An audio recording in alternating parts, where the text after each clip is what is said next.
pessoal, vamos começar então o nosso terceiro módulo da disciplina Comunicação e Significação. Agora a gente vai pegar tudo que a gente viu até aqui e vai aplicar em algumas parábolas de Jesus para poder entender como é que eu uso isso, como é que isso funciona, como é que é essa história de comunicação e significação e, acima de tudo, como é que Jesus fazia isso. Vamos lá. Agora a gente vai usar a Bíblia, tá, gente? Nós somos crentes, então a gente usa a Bíblia. Então vamos lá. Se você puder, acompanhe aí.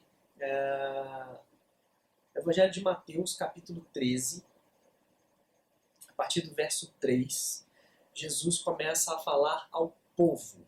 Olha só, a gente vai delimitar agora para quem Jesus está falando. Jesus agora vai falar com o povo. Vamos lá. Mateus 13, a partir do verso 3, diz assim: E falou-lhes muitas coisas por parábolas, dizendo: Eis que o semeador saiu a semear. E quando semeavam, uma parte da semente caiu à beira do caminho, e vieram as aves e comeram. Só até aí. Essa aí todo mundo conhece, é a do semeador. Agora, no mesmo capítulo 13, mas a partir do verso 24.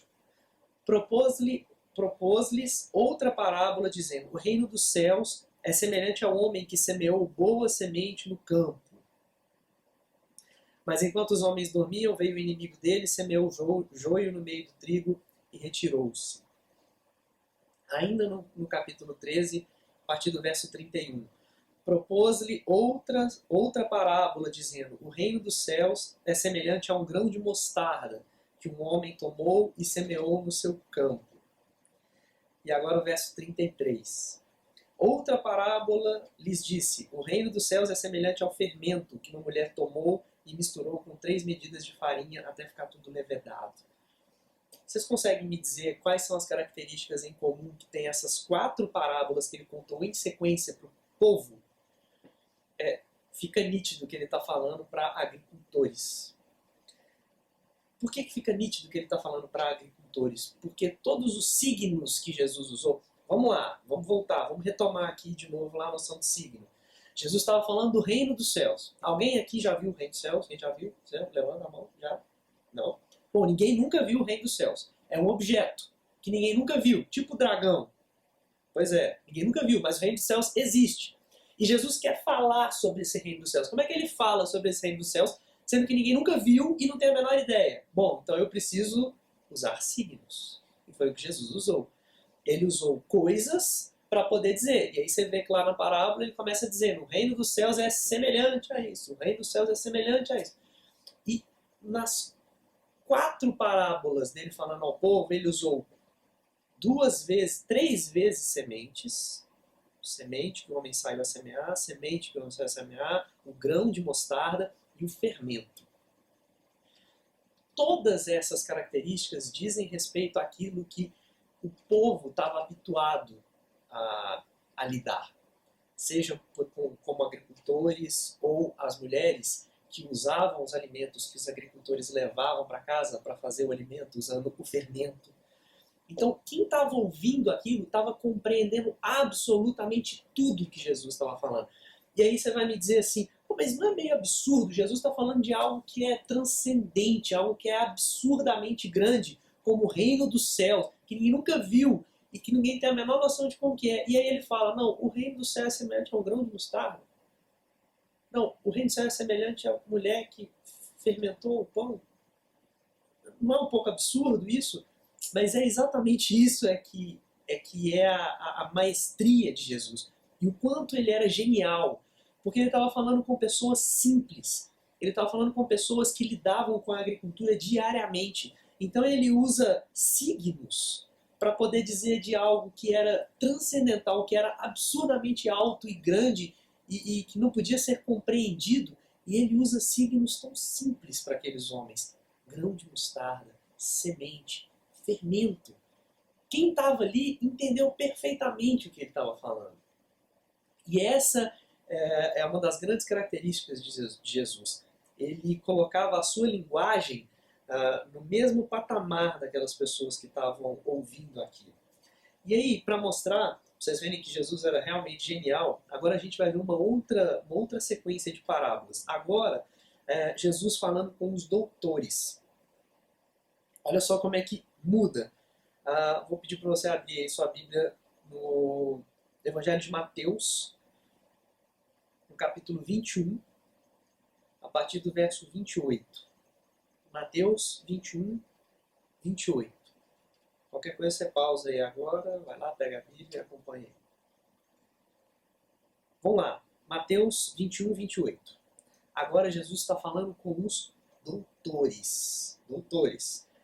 Ele está falando com homens que eram do mesmo nível de conhecimento dele. Ele não está falando mais para agricultor, não está falando mais para o povo. Ele está falando agora para homens que poderiam chegar ao rabinato, poderiam ser rabinos, eram doutores da lei. E aí ele começa com outras parábolas.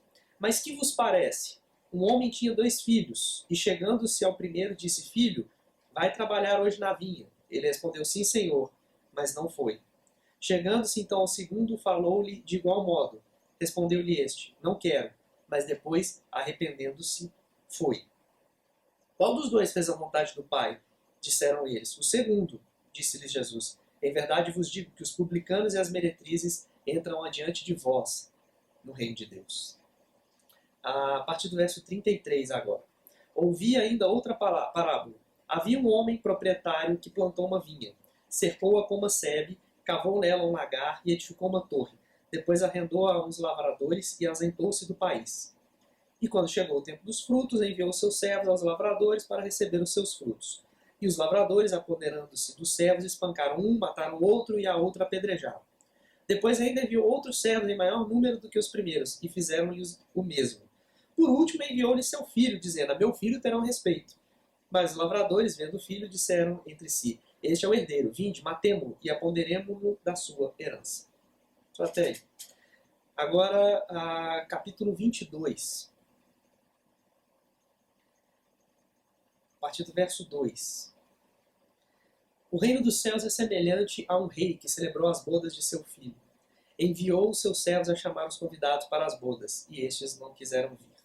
Só até aí. Contei 4 parábolas. Tem mais uma, que está no Evangelho de Lucas, capítulo 10, a partir do verso 25.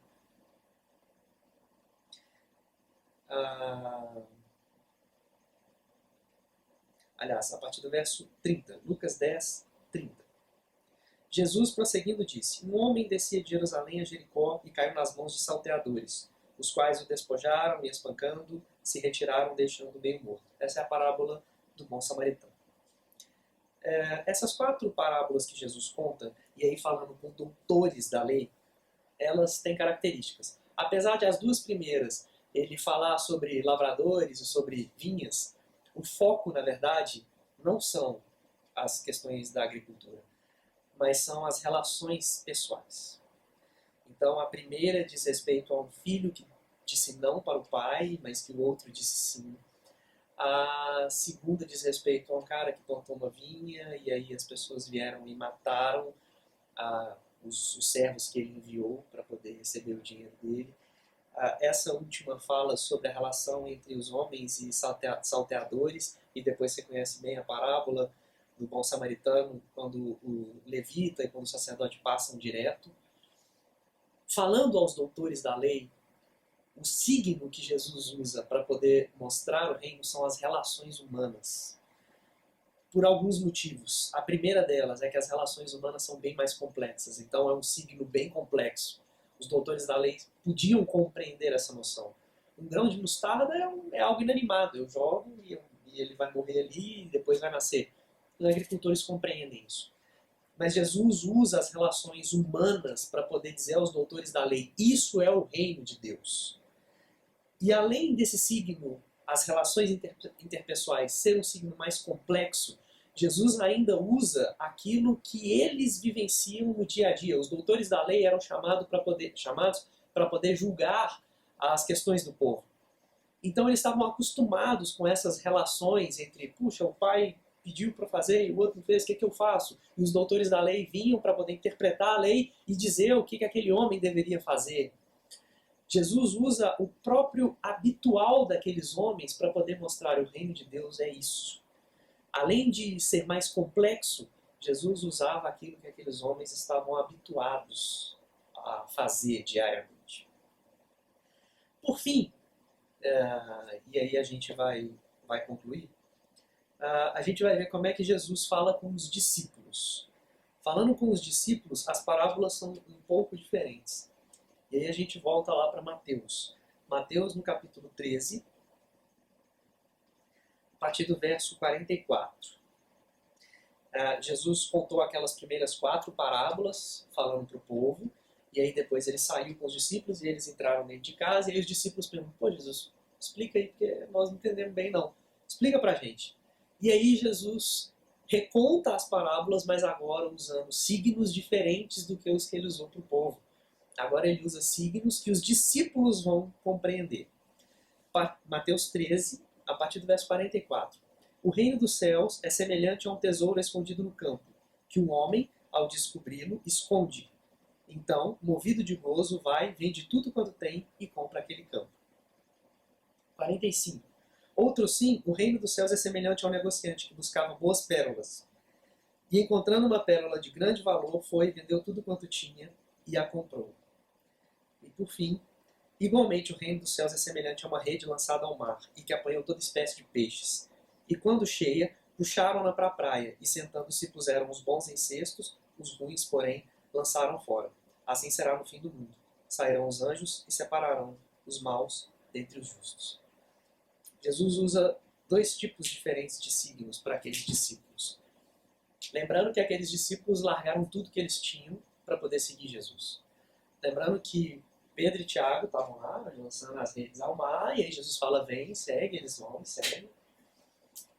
João, da mesma forma. Então Jesus, de alguma forma, está contando parábolas àqueles homens, dizendo, olha, vocês serão recompensados. Porque assim como aquele homem que encontrou a pérola, vocês também abriram mão. Assim como aquele homem que encontrou o tesouro e vendeu tudo que tinha por causa desse tesouro, vocês também fizeram dessa forma. E por fim, Jesus usa talvez o signo que aqueles homens, a maioria deles pelo menos, mais compreendiam. Peixes, pescadores. Aqueles homens compreenderam perfeitamente o que Jesus estava dizendo quando Jesus fala que os homens pegaram a rede e separaram os bons dos maus. Aqueles pescadores compreenderam perfeitamente o que Jesus estava falando. Porque aquela era a vida daqueles homens. E por que eu digo que Jesus era o mestre da comunicação e o mestre da semiótica, da significação? Porque a gente viu no primeiro módulo que eu não controlo aquilo que você interpreta.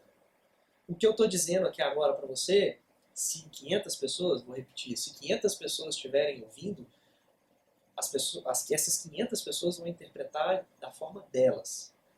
Você vai estar interpretando da sua forma. Se tiver alguém do seu lado, essa pessoa do seu lado vai estar interpretando de outra forma.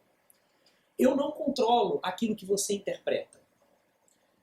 Mas no módulo da semiótica a gente viu que eu controlo aquilo que eu digo. Isso eu controlo. Eu escolho os signos que eu vou usar para que você entenda aquilo que eu estou dizendo. E Jesus mostra isso de uma forma magistral. Para conversar com os homens do povo, os homens simples, os signos que Jesus usa são signos do cotidiano daqueles homens, grão, semeadura, fermento. E aqueles homens entenderam algo que é absurdamente transcendental como o reino de Deus, como um grão de mostarda. E eles entenderam, puxa, então o reino de Deus é um grão de mostarda. Entendi. Falando com os doutores da lei, Jesus usou aquilo que eles conviviam no dia a dia, as relações interpessoais, aquela capacidade que eles precisariam ter de resolver os problemas entre o povo, e ele usa um signo mais complexo, que as relações interpessoais são bem mais complexas do que sementes. E por fim, falando aos discípulos, ele usa um signo que eles estavam habituados, que eram os peixes, mas ao mesmo tempo ele usa signos para poder de alguma forma motivar aqueles homens a permanecerem no caminho. Pérolas e tesouros. Porque é isso que aguarda a gente nesse reino. E Jesus, de alguma forma, ele apresenta para aqueles homens que largaram tudo. Olha, vocês fizeram a melhor coisa que vocês poderiam ter feito. E eu estou usando signos para vocês, discípulos, que comprovam de que vocês fizeram a escolha certa. Pérolas e tesouros, é isso que aguardam vocês. Porque vocês encontraram isso. E vocês abriram mão de tudo. E o que fica pra gente, e é isso que eu gostaria, como conclusão dessa disciplina, é que você compreendesse que nós nunca vamos controlar aquilo que as pessoas compreendem a partir daquilo que a gente fala. Não existe uma agulha hipodérmica que eu enfio a minha informação em você. Não existe. Mas eu sempre vou poder controlar aquilo que eu digo. Sempre. Sou eu que escolho as minhas palavras. Sou eu que escolho os signos que eu vou usar para que você entenda. Então, que você saiba usar, depois de todas essas ferramentas que eu te dei, que você saiba